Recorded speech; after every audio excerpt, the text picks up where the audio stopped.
Hello, you wonderful people, and welcome to another episode of Not Too Comic Book. This being a show where we talk about TV shows that are adaptations of comic books. For today's episode, I'm going to talk about Mission Yozakura Family, Season 1, Episode 16. Great episode. A lot of really interesting things went down in this episode, so let's break it down. So we're picking up in the aftermath of last episode. Home dude from Tenpopo's Hazakura battalion has made his way inside the house, and it's just Mitsumi there looking over Taiyo, but his condition is getting worse. So Mitsumi, I guess it should have crossed my mind to think that the story would go in this direction, but it never did cross my mind that Mitsumi would eventually give Taiyo her blood. I mean, once again, anyone can take it. It's just, well, whether or not you can survive the effects of it or not. So, but she was desperate. Like, Taiyo's condition's getting bad. There's no backup power to the room to make sure that he stays alive and okay. So she did what she did, and she remembered what her mom told her. The fact is, the Yozakura blood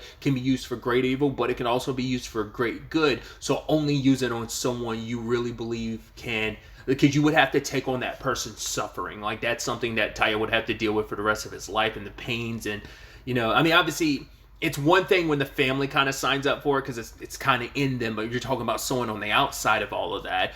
This is her giving her blood to this person, which makes me wonder. Well, we didn't see it with her grandfather, but it makes you wonder, did her grandmother do that? And maybe that's also why we haven't seen his full capabilities. Maybe the same thing applies to their father as well. Like, we haven't seen the full capabilities because they've all been given the Yozakura blood. They just haven't had a reason to go all out yet. So.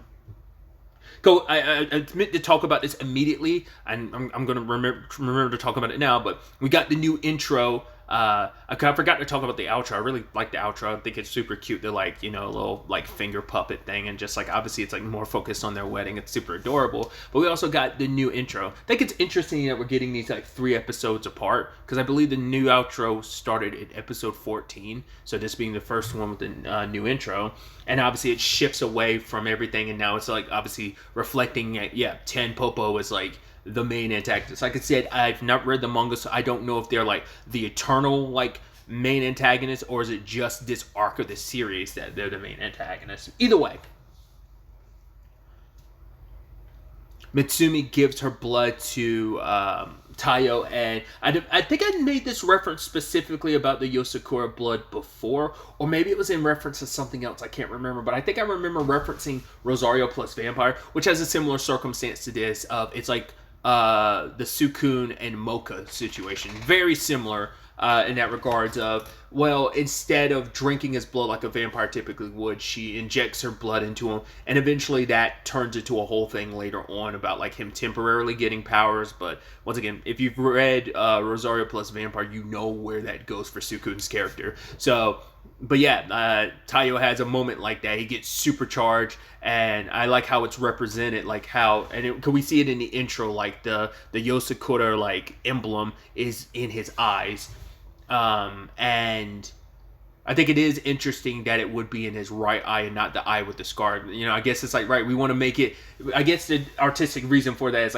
his left eye is already distinct enough because of the scar on his eye. So give his right eye something. But also it's it's almost like a Kakashi situation of I got a shotgun gun in one eye. So once again, pulling out all of the anime references. But either way, he's going toe-to-toe with the guy pretty easily, and it's it seems like he can handle it until it, obviously, it's any, shonen protagonist thing of, you got this new power, but the fact is, you're not ready for it yet, because essentially, it overworks your brain. Basically, your brain is processing too much that it can't handle, and it takes its toll on you. So, but Mitsumi, there was even that moment I thought was kind of, such a sad moment, but it's what it kind of represents about all of this. It's something that the head of the family has to be prepared for. She has a little gun, and she's kind of all right, I'm not going to leave you. How could I leave you behind, Taiyo?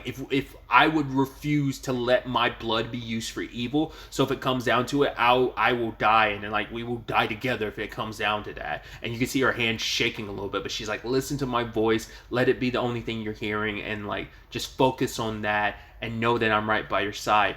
And Taiyo is able to focus, and Home Dude is trying to hit him with everything he's got, but Taiyo hits him with one good punch, blows a hole in his stomach, and it's enough for him not to regenerate. So I wonder, is that going to be something specific to Taiyo, or could anyone else do that, like, if they really pushed themselves? I mean, we saw it with Shinzo versus Noman, like, yeah, blasted him to the point he couldn't regenerate and just died. Not unless he was unconscious, but it seemed like he was dead. It also affected Taiyo's gun, too, because he was, like, I don't know if this is kind of like a Black Cat situation, specifically referencing, like, I don't even remember his name now. It's been so long. I referenced that recently. I think in context of his gun, it reminded me of... I'm talking about the manga/anime series called Black Cat. I remember his number in the organization because he's 13, unlucky number 13. But I don't remember the main protagonist's name. Wasn't one of the characters named Sven? I can't, like I said, it's been so long. But once again, the reason why I'm bringing it up, once again, pulling out all the anime references, he had a, like, special ability. I think it only existed in the manga. He didn't have it in the anime. But basically, he can fire a charge shot, like, of energy. And Taiyo, obviously, his gun works like that. But it's, like, I think it, like, there was, like, electricity in Home Dude's body in Black Cat that made it so that he could produce this, like, powerful shot. I don't know if the same thing is happening here where it's, like, I don't know if it kind of works like Luffy's Gear Second, how that works in Luffy in One Piece, how, like, it just pumps so much blood that it, like, I wonder if there's a similar thing where it kind of feeds off the Yosakura. I mean, it's fantasy stuff, so you don't have to really explain it, but I'm curious, like, because his weapon, like, had, like, almost like a rainbow color to it, like, the blue energy from it changed, so we're only seeing, like, the beginnings of what he would be fully capable, obviously enhancing all his, like, capabilities and stuff. So we have that side of things, and obviously Mitsumi being like, oh my god, Taiyo, please hang on. He's like, no, Mitsumi, I'm okay. She's like, oh, but the fact of the matter is what I did, and, you know, she's kind of blaming herself, but he's like, it's okay, I'm okay. And so while that's happening, Kishiro went to confront their father, and he basically breaks down what this has all been about. It's like, you created this whole situation. You're even working with Tanpopo, the group that's after your daughter's blood, but it's like you created this situation because you needed Taiyo to be in a situation where Mitsumi would have no choice but to give him her blood. And he's like, why go through all this trouble for Taiyo? He's like, because he's like, simply me being a father, I love my children and I need him to be strong enough to protect Mitsumi. So this is his loving situation, but it's also like, obviously Kishiro kind of has there's no love lost there, because he's like, well, you abandoned this family, so you shouldn't have a key to the house anymore. But also it's like, because he's talking about like, oh, like how much your siblings have grown, I'm so proud of you all, and it's just kind of like, Kishiro keeps that calm look, but you know, like deep down, it's like he's got to keep it him, but it's also like, you can tell it pisses him off. Their dad talking like, oh, you're talking like a father, but you haven't been a father in God knows how long. Because even Kishiro's like, I thought mom's death would have like taught you something, but apparently you still didn't learn anything from it. And it's like, well, you're helping out Taiyo, and Kishiro is like, I would rather he died, but whatever the case may be. But he does his special attack, and I love how that looks, where it just like creates this giant red ring and just say like, stay away from both of them, and he like cuts of every flower and everything in that nearby area of the forest in half. But his father is like, yeah, I taught you everything you know, and you haven't reached my level yet, so you can't really do anything. But he's like, Dad, what did I tell you? This wasn't even about settling scores between us right now. This is simply me getting the ring back. He's like, you don't deserve to have that right now. That's all I'm aiming for. And so, because he was planning on leaving after like doing what he did. So the question then becomes, I doubt Makoto cares, but I'm curious, in the grand scheme of things, does Tampopo know what he's doing, and are they fine with it? Because it's like, fine, is it, once again, back to trails, because I can't stop myself, is it kind of like an Ouroboros situation, once everyone in the organization has their own thing, but like they all work to one larger goal, but everyone, like a Steel Maiden, for example, or an Azure Diva, kind of, that's not her name. That's her stage name. It's Azure Witch of the Abyss. Yeah, that's her name in Ouroboros. Either way. But like, some people have their own thing that they're trying to get out of the organization. Is this the only reason? Like, is he actually not a part of Tampopo? Did he use Tampopo for this purposes? So does that mean he wasn't a bad guy with whatever went down all those years ago that most likely led to their mom's death, and Mitsumi having the white streaker in her hair, the thing that Kishiro blames himself for. It, like I said, just from the flashback we saw with her dad, it seemed like those are the same events, but I'm not sure. So I'm curious about all of this. Like, was this all he did? And will his ties to Tampopo end here, or will he continue to be a part of it, keeping further watch over? Like I said, I'm sure Makoto and them don't care, because it's like, well, it furthers our purpose. You had your reason, but it's like, right, as long as we get what we want in the end, it's all Gucci. So we'll see. You would assume that organization would know his like priorities and why he's doing what he's doing, so they had to sign off on it and be okay with it. It had to be like a mutual understanding. He's like, you know, Makoto seems like the type of guy that would be okay with it. So,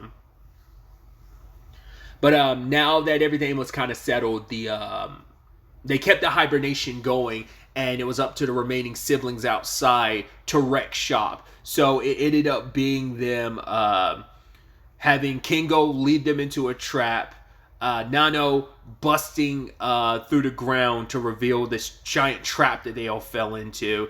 It ended up Shinzo basically wrapped them all up in a...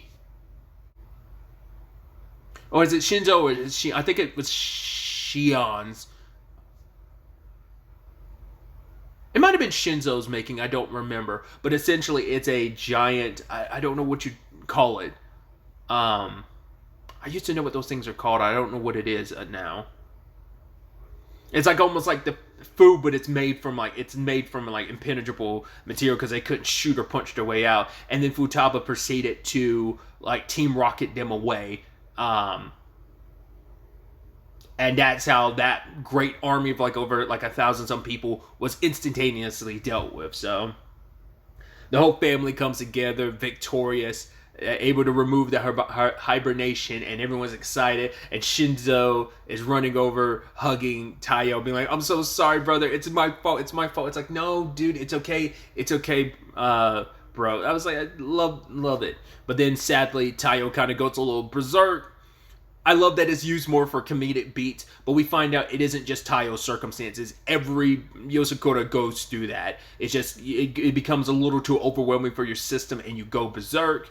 So there's only one way to kind of like snap him out of it, or at least Kishiro said so. And so it's up to Mitsumi. She has to basically sing because they put like a headphone thing onto him to basically amplify it so he can only focus on Mitsumi's voice. So she sings, and everyone of the siblings are like, no, we don't have to do this. We don't have to do this. And we see why. I was like, oh, is she a terrible singer? And like birds are falling out of the sky, and everyone's just kind of in dismay, including Taiyo. So he's able to finally snap out of it. And I love when he comes through, he's like, oh, what happened? He's like, oh, it felt like some world-ending event thing happened. And she's like, it was a dream. It was all a dream. Which I'm like, that's so adorable. That's one of her biggest flaws, and she doesn't want Taiyo to know about it. Because like, oh, she must have never sung around him before.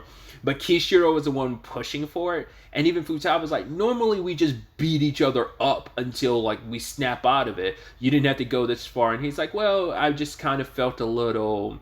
Well, he was feeling a little nostalgic, but I think he was just feeling sentimental too. And I think it's just... He knew what that would mean. Like, you know, regardless of him still not liking Taiyo, but it's still a front. Like, that's my brother, and he loves Mitsumi, so it's kind of like, I know that voice. Like, he has the right to experience that singing, because he's the only one that was cheering for her to do it. He's like, oh, he's so sister obsessed. He's like, yeah, I love your terrible singing voice. But I think it's also just...